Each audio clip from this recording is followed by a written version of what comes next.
Ontem se deu um debate na internet que eu não acreditei quando eu vi. A princípio eu vi de manhã, quando acordei, a coisa se desenrolando no Twitter, não botei fé no que estava acontecendo, não ia opinar, não ia me manifestar, mas o grau dos comentários foi tão insano que aos poucos me pareceu que valia sim pôr o dedinho nessa história aí e me manifestar assim. O debate que ocorreu ontem teve a ver com venda de órgãos. Se isso era legítimo, se isso era aceitável, se isso fazia sentido em algum modo. Eu não vou mencionar as partes que iniciaram o debate, porque eu acho que não tem muita relevância para aquilo que eu vou falar aqui. A primeira coisa, antes de tudo, para que fique bem clara a minha posição sobre isso aqui, porque eu sei que tem grupos radicais cada vez mais fanatizados por aí, que eles pegam qualquer oportunidade para distorcer o que você disse, manipular isso e te classificar como alguma coisa. Então, eu sou contra a venda de órgãos, isso me parece um absurdo, né? Que você vá num hospital, olha só, pegue meu rim aqui porque eu preciso de dinheiro. Isso é um completo absurdo. Do mesmo modo que para mim é absurdo, por exemplo, clonagem humana, que alguém vai lá e se clone, faça uma cópia de si próprio e quando morrer, transplante sua memória para esse clone e continue vivo. Isso me parece um absurdo completo. Do mesmo modo que para mim é um absurdo completo pensar que tenha pessoas agora criando modos para perpetuar indefinidamente a vida humana. Eu fico pensando, gente, nós ficamos aqui nesse planeta 70, 80, 90 anos e vemos cada coisa absurda, cada coisa, sabe, inaceitável. Não consigo imaginar eu vivendo 400 anos. Sinceramente, não quero. Para mim é inconcebível isso. Então há debates que se dão com perguntas que são atuais, bastante atuais mesmo, por causa de medicina moderna, por causa de engenharia genética, coisas que são escabrosas, se você for parar para pensar, mas que são debates importantes. Então aqui entra o porém dessas coisas. Pode ser que você não concorde com a questão da venda de órgãos, como eu não concordo. Pode ser que você não concorde com a questão de clonagem humana, como eu não concordo também. Mas é um debate que se dá, é um debate importante que se dá para entendermos nossos limites éticos nesse mundo. Nós, enquanto seres humanos agora, nesse momento, 2020, século 21, com um potencial enorme de destruição do planeta, ou de fazer o bem também, um potencial enorme de transformação genética dos nossos corpos.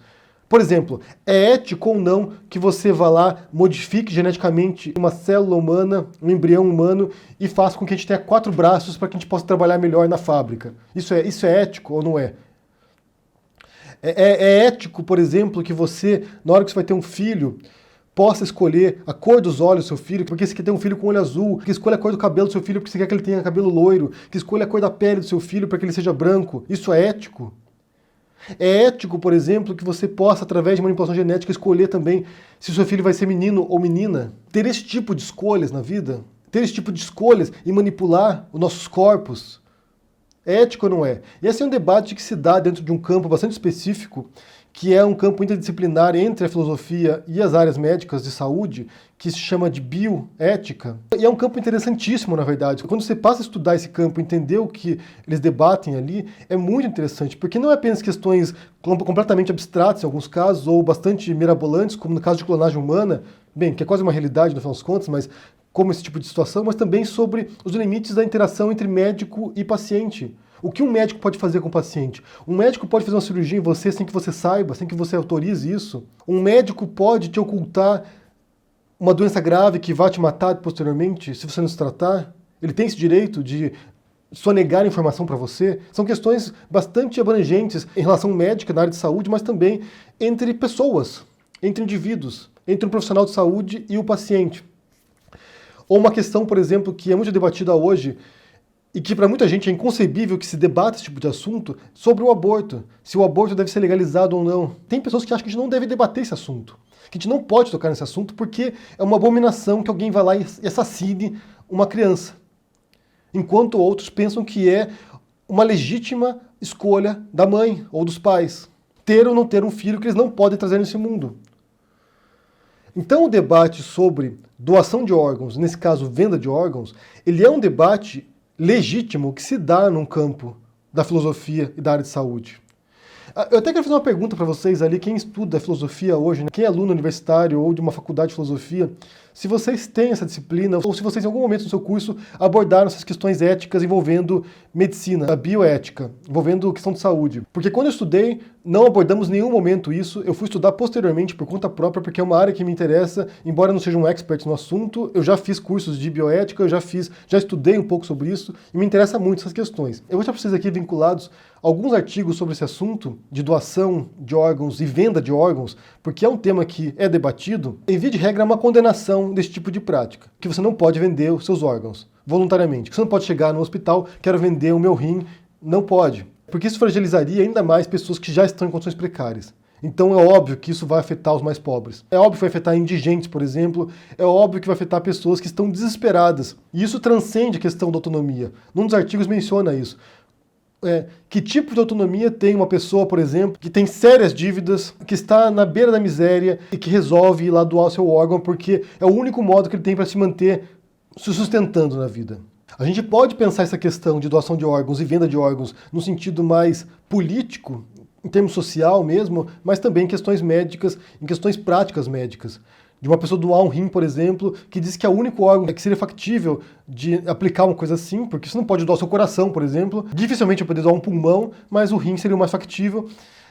Se isso deveria se tornar uma prática ou não. Então há debate sobre isso, e são debates sérios, na verdade. São debates filosóficos altamente reflexivos e que propõem várias questões que passam sobre o que nós somos enquanto seres humanos, o que nós somos enquanto sociedade mesmo. Então não é uma trivialidade, não é um debate bobo, embora o grupo que atacou esse tipo de debate propõe como se fosse um debate absurdo, como se isso não pudesse nem ser questionado. Na verdade, quem se escandaliza, quem se horroriza com esse tipo de debate, não tem ideia do que se debate na filosofia, muitas vezes, porque tem debates que são realmente altamente fora da casinha. Eu quero mencionar aqui, para você ter uma ideia aqui do que se propõe na filosofia, enquanto debate ético em alguns casos, é uma das aulas do Michael Sandel.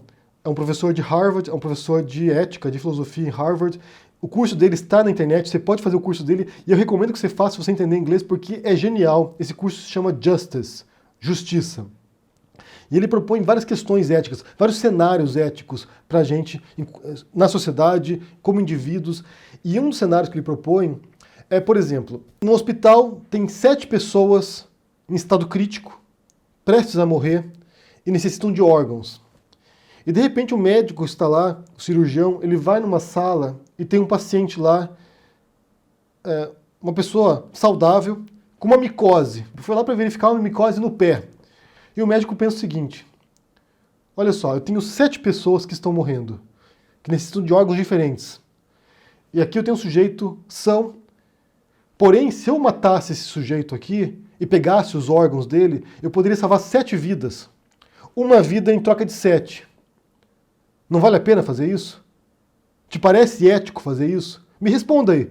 Responda aí que seria ético que um médico, um cirurgião, pegasse uma vida para salvar outras 7 vidas? Pode parecer completamente absurdo esse cenário para você.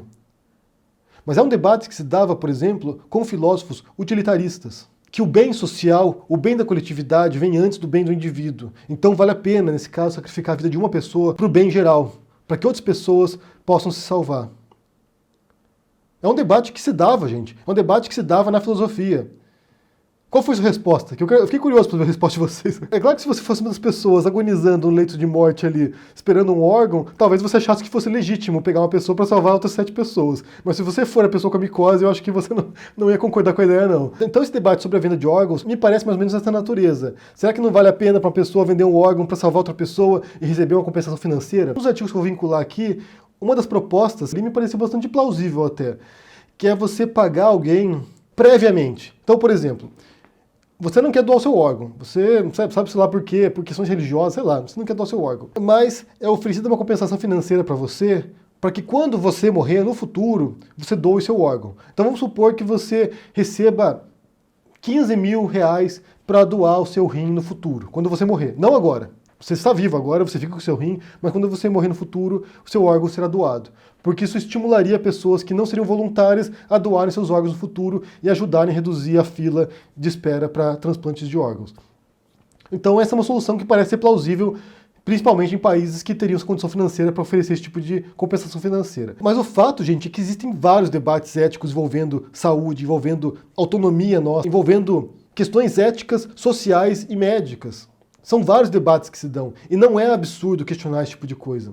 Alguém disse aqui, eu vi alguns comentários dizendo assim, se a gente começa a debater agora vender ou não órgãos, daqui a pouco está debatendo se é legítimo ou não escravizar pessoas. E o fato, gente, e aqui vale estudar história também, estudar a filosofia, que esse debate sobre escravidão se deu durante milênios na filosofia, se era legítimo ou não escravizar alguém. Era um debate que havia. As pessoas debatiam isso, filósofos pensavam, olha, é legítimo escravizar alguém por X razão, não é legítimo por tal razão. E esse tipo de debate foi o que levou à abolição da escravatura em muitos países do mundo durante o século XIX, e século XVIII também. Intelectuais debatendo a legitimidade da escravidão, se isso era moral, se isso era ético. E graças a esses debates chegou à conclusão que não era ético, que a escravidão é uma abominação e que não deve ser aceito nem legalizado em lugar nenhum do mundo, embora ainda exista, embora ainda haja pessoas que acham que é legítimo isso. Mas o fato é que foi um debate sério, filosófico, reflexivo sobre o assunto. Porque no fundo, no cerne desse debate, está o que nós somos, seres humanos. O que nós somos. E além desse debate, a gente pode propor outros debates, também sobre bioética. Se é legítimo que nós comamos carne de animais. É legítimo você matar uma vaca, é você matar uma galinha, é você matar um porco para comer a carne desses bichos? É legítimo isso? Nós, seres humanos, somos superiores a esses animais para podermos criá-los em cativeiro e usufruirmos da carne deles? Tem veganos que acham que isso não é legítimo, que isso aí é uma imoralidade, que é um genocídio animal. Enquanto outros acham que é legítimo, que você pode fazer isso contra os animais. Outro debate é se a gente pode escravizar os animais. Porque a gente sabe que escravizar outros seres humanos não é legalmente aceito e nem moralmente aceito. Mas é moral escravizar animais? Que você tenha um burro de carga para transportar suas coisas? Que você tenha um boi para arar o seu campo? Que você tenha um cachorro em casa que você utiliza como se fosse um serviçal seu? Bem, muitos pensam como se fosse um amigo, mas muitos utilizam como se fosse um cão de guarda, cuidando da sua casa. É legítimo escravizar o seu animal? São questões éticas, são questões de bioética, na verdade. São questões humanas isso. E que devem ser propostas, e que devem ser levadas a sério e vão pautar futuramente políticas públicas. Se um governo vai legalizar ou não venda de órgãos, por exemplo. Se um governo vai legalizar ou não clonagem humana. Se um governo vai legalizar ou não a perpetuação indefinida de vida humana. Eu me lembro que uns anos atrás, esse tema veio à tona de outro modo, que foi quando a Barbra Streisand resolveu clonar o cachorrinho dela. O cachorrinho dela tinha morrido, ela tinha guardado lá o código genético do cachorrinho dela e ela foi lá e clonou o cachorro dela para que tivesse o mesmo cachorro. E não é o mesmo cachorro também, obviamente. É um cachorro parecido, né? Que tem os mesmos genes, mas talvez de temperamento, de personalidade não seja igual. Eu quero saber o que vocês pensam sobre essas questões que eu apresentei aqui, questões de bioética nesse caso, né? Se a gente sequer deve conceber esse tipo de cenários e se propor esse tipo de questões sobre venda de órgãos, sobre clonagem humana, sobre escravidão de animais, sobre comer ou não carne. Ou não, a gente tem que abafar esse tipo de discussão porque aqui a gente fragiliza certos grupos. Realmente eu acho que você pode se propor essas questões e tentar pensar a partir de um viés menos prejudicial para os outros e para nós mesmos. Mas como eu disse, são questões que são feitas. São feitas na filosofia, são feitas na área da saúde, são feitas. Pessoas debatem esse assunto. Então, me digam o que vocês pensam, deixem nos comentários, deixem o joinha, assine o canal, ajude no apoio, e a gente se vê por aí. Abraço e até mais. Tchau!